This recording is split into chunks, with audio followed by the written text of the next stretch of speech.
Hello dears, എല്ലാവർക്കും ചെമ്പനീർ പൂവ് പുത്തൻ പ്രൊമോ വിശേഷങ്ങളിലേക്ക് സ്വാഗതം. അപ്പൊ ഇന്നത്തെ ഒരു പ്രൊമോയില് നമ്മുടെ മഹിമ, നമ്മുടെ വർഷയുടെ അമ്മ കുറേ എന്താ പറയാ, നമ്മുടെ ഡാൻസിലൊക്കെ കാണൂലേ കുറെ പേര് താലപ്പൊലിയൊക്കെ പിടിച്ച്, ഡാൻസ് അല്ല കേട്ടോ, മെയിൻ ആയിട്ട് നമ്മുടെ കല്യാണത്തിന് മുന്നിൽ കുറെ ചെക്കനും പെണ്ണും വന്നേനും കുറെ താലപ്പൊലിയൊക്കെ ആയിട്ട് കുറെ പെണ്ണുങ്ങൾ നിൽക്കുമല്ലോ.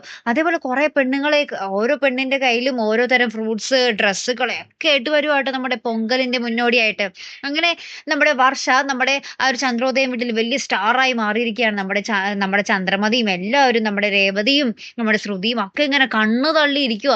അപ്പൊ എന്തായാലും എല്ലാവരുടെയും നെഞ്ചിൽ കൂടെ തലയിൽ കൂടെയൊക്കെ കിളി ഇങ്ങനെ പോയിക്കൊണ്ടിരിക്കുക കേട്ടോ.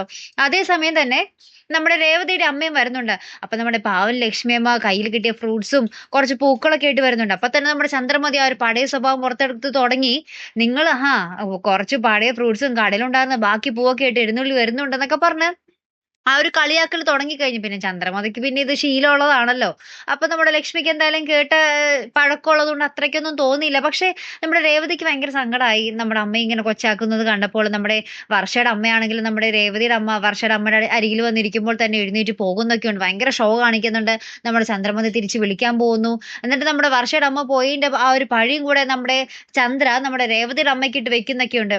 അങ്ങനെ കുറെ ഒച്ചപ്പാടും ബഹളവും തന്നെയാട്ടോ ഇന്നത്തെ ഒരു പ്രൊമോയിൽ നമുക്ക് കാണുവാൻ സാധിച്ചു. അപ്പൊ സച്ചി പറയുന്നുണ്ട് നമ്മുടെ രേവതിയുടെ അമ്മയുടെ അടുത്ത്, അമ്മക്ക് ആരുടെ അനുവാദം വേണ്ട, അമ്മയ്ക്ക് ഏത് നിമിഷം വേണമെങ്കിലും ഇവിടെ വരാം, അമ്മയുടെ മോളെ കാണാം എന്നൊക്കെ പറഞ്ഞ് നമ്മുടെ സച്ചി സമാധാനിപ്പിച്ച് വിടുന്ന രംഗങ്ങൾ തന്നെയാട്ടോ കൂട്ടുകാരെ നമുക്ക് കാണുവാൻ സാധിക്കുന്നത്. ചന്ദ്രമതിക്ക് പിന്നെ എത്ര കിട്ടിയാലും ചന്ദ്രമതി പഠിക്കില്ല എന്നുള്ളത് നമുക്ക് നേരത്തെ മനസ്സിലായ ഒരു കാര്യം തന്നെയാണ്. എന്നാലും ഇത്രയ്ക്കും ആ ഒരു സ്വഭാവ ദൂഷ്യമുള്ള ഒരു അമ്മായിയമ്മ നമുക്ക് രേവതിക്ക് കിട്ടിയല്ലോ അല്ലെ പ്രേക്ഷകർ. എന്തായാലും നമുക്ക് നോക്കാം, എപ്പോഴെങ്കിലും ഒക്കെ ആയിട്ട് മാറുമായിരിക്കും അല്ലെ. അപ്പൊ എന്തായാലും നമുക്ക് കാത്തിരുന്ന് കാണാം. അപ്പൊ എന്തായാലും അടുത്തൊരു വീഡിയോ വരുന്നത് വരയ്ക്കും ഗുഡ് ബൈ.